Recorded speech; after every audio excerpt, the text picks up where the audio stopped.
اللهم صل على محمد وآل محمد. اللهم صل على محمد وآل محمد. السلام علیکم ورحمۃ اللہ وبرکاتہ. دوستو، آج کی ویڈیو کے اندر ہم یہ جانیں گے کہ نبی صلی اللہ علیہ وسلم نے جب سے اعلانیہ دعوت کا آغاز کیا تو اس کے بعد نبی صلی اللہ علیہ وسلم کو کون سی مصیبتوں کا سامنا کرنا پڑا تھا، کس کس طرح سے لوگوں نے آپ علیہ السلام کو روکا تھا. ان میں سے ایک یہ بھی تھا کہ جس وقت نبی صلی اللہ علیہ وسلم نے اعلانیہ اور کھلم کھلا دعوت دینے کی شروعات کی تھی، اس کے چند ہی مہینوں کے بعد حج کا موسم آنے والا تھا.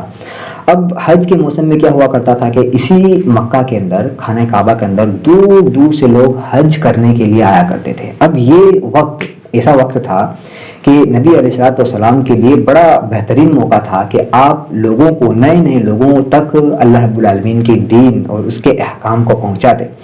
تو ہوا یہ کہ یہ مکہ والوں کو فکر لائی ہوئی کہ کہیں ایسا نہ ہو کہ نبی صلی اللہ علیہ وسلم اس موقع کا فائدہ اٹھا کر لوگوں تک ان چیزوں کو پہنچا دے. تو یہ ہوا کہ ان قریشیوں نے ایک مجلس شورا قائم کی.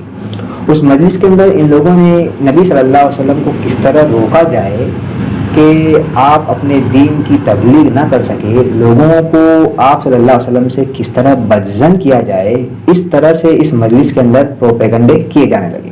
اب مجلس شورا اکٹھا کی گئی اور اس مجلس یہ لوگ تمام کے تمام لوگ ولید بن مغیرہ کے پاس جمع ہوئے. اب ولید بن مغیرہ جو کہ ایک بڑا قوم کا بڑا مانا جاتا تھا، ذہانت اور فطانت کے اعتبار سے بڑا مانا جاتا تھا، لوگ اس کی رائے اور مشورہ لینے کے لیے جایا کرتے تھے. تو یہ ہوا ولید بن مغیرہ کے پاس یہ لوگ جمع ہوتے ہیں. ولید بن مغیرہ کے پاس آ کر کہتے ہیں کہ کس طرح ہو کہ نبی صلی اللہ علیہ وسلم کی دعوت کو لوگوں تک پھیلنے سے روکے، کیونکہ ابھی حج کا وقت آنے والا ہے. کس طرح اس موقع پر ہم نبی صلی اللہ علیہ وسلم سے نپٹے، آپ صلی اللہ علیہ وسلم کی دعوت کو لوگوں تک نہ پہنچنے دیں. تو ولید بن مغیرہ نے انہیں یہ رائے دی کہ تم تمام کے تمام لوگ ایک بات پر جمع ہو جانا کہ کہیں ایسا نہ ہو کہ تمہارا ہی انسان تمہارے دوسرے انسان کی مخالفت کرے. کیونکہ کہنا یہ چاہتا تھا کہ تم ایک بات پر متفق ہو جاؤ اور اسی بات کو نبی صلی اللہ علیہ وسلم کے بارے میں آپ لوگ کہنا اور آپس میں اس بات کے اندر اختلاف نہ کرنا. چنانچہ ولید بن مغیرہ نے کہا کہ ایک کام کرو، تم کچھ ایسی باتوں کو گھڑ لو کہ نبی صلی اللہ علیہ وسلم کے خلاف لوگوں کو بدظن کیا جائے. تو لوگوں نے یہ رائے دی کہ ہم نبی صلی اللہ علیہ وسلم کے بارے میں لوگوں کو یہ کہے کہ یہ کاہن ہے.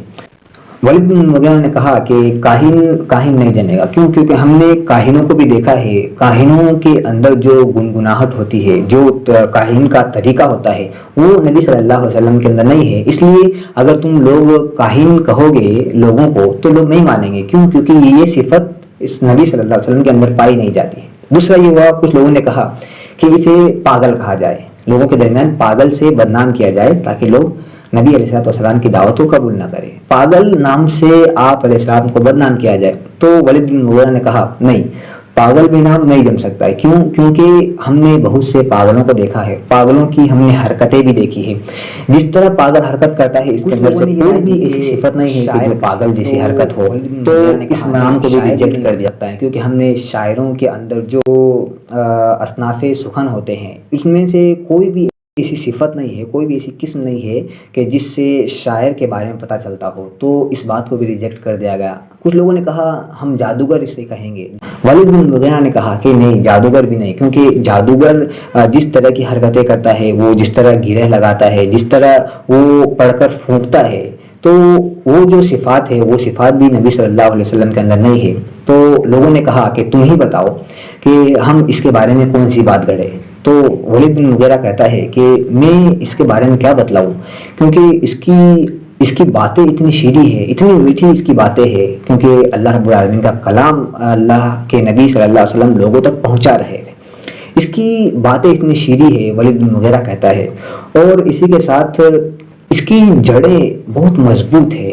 اس کے اس کی شاخیں بڑی پھلدار ہے، تو اس کے بارے میں جہاں تک میری رائے ہے کہ تم جادوگر بات پر اتفاق کر سکتے ہو، وہ لوگوں کو اس طرح ان نبی صلی اللہ علیہ وسلم سے بدظن کر سکتے ہو کہ لوگوں کو یہ کہنا کہ جادوگر ہے، اس کی باتوں کے اندر جادو ہے، یہ جادو کرتا ہے تو آپس میں خاندان والوں کے درمیان پھوٹ ڈال دیتا ہے، آپسی خاندان کے درمیان یہ لڑائی کروا دیتا ہے، تو اس طرح تم نبی صلی اللہ علیہ وسلم کو اس جادوگر کے نام سے بدنام کر سکتے ہو۔ اچھا، یہ بات ہوئی پوری مجلس کے اندر کہ جادوگر نام پر اتفاق کر لیا گیا، تمام کے تمام لوگوں نے اتفاق کر لیا کہ اچھا اسی طریقے سے نبی صلی اللہ علیہ وسلم کو بدنام کیا جائے گا۔ چنانچہ یہ اب عمل ہونا تھا، تو عمل اس طرح ان باتوں پر کیا گیا، جادوگر کے نام سے اس طرح نبی صلی اللہ علیہ وسلم کو بدنام کیا گیا۔ ابھی حج کا جو وقت شروع ہونے والا تھا اور حج کے دور کے اندر تمام یہ لوگ مکہ والے پھیل گئے نبی صلی اللہ علیہ وسلم کو بدنام کرنے کے لیے، اس طرح کہ مکہ کے اندر جو بھی راستے آتے تھے باہر سے، اس مکے کی تمام راستوں پر یہ لوگ بیٹھ جایا کرتے تھے، اور بیٹھنے کے بعد یہ لوگوں کو اس طرح بدظن کیا کرتے تھے کہ مکہ کے اندر ایسا انسان ہے جو لوگوں پر جادو کرتا ہے، اور اس کا جادو ایسا ہے کہ خاندان کے اندر آپسی لڑائیاں کروا دیتا ہے، اس کا جادو اس طرح ہے کہ وہ آپس میں پھوٹ ڈال دیتا ہے، تو تم اس کی باتوں کے اندر نہ آنا۔ یعنی اس طرح نبی صلی اللہ علیہ وسلم کو ان لوگوں نے بدنام کرنا شروع کیا، اور پھر جتنے بھی لوگ آتے مکہ کے دروازوں پر، مکہ کے راستوں پر یہ لوگ بیٹھ جایا کرتے تھے، اور ہر آنے جانے والوں کو یہ لوگ نبی صلی اللہ علیہ وسلم کے بارے میں بتلایا کرتے تھے۔ اور اسی طریقے سے ابو لہب کے بارے میں کیا آتا ہے، ابو لہب تو نبی صلی اللہ علیہ وسلم کے پیچھے پیچھے رہتا ہے، نبی صلی اللہ علیہ وسلم جس کو بھی جا کر اللہ رب العالمین کے دین کی تبلیغ کرتے تھے تو وہ پیچھے سے کہتا کہ یہ جھوٹا ہے، یہ جادوگر ہے، اس کی بات میں نہ آنا۔ یعنی اس طرح نبی صلی اللہ علیہ وسلم کو ان لوگوں نے بدنام کرنے کی کوشش کی، لیکن اس کا ریئیکشن کیا ہوا؟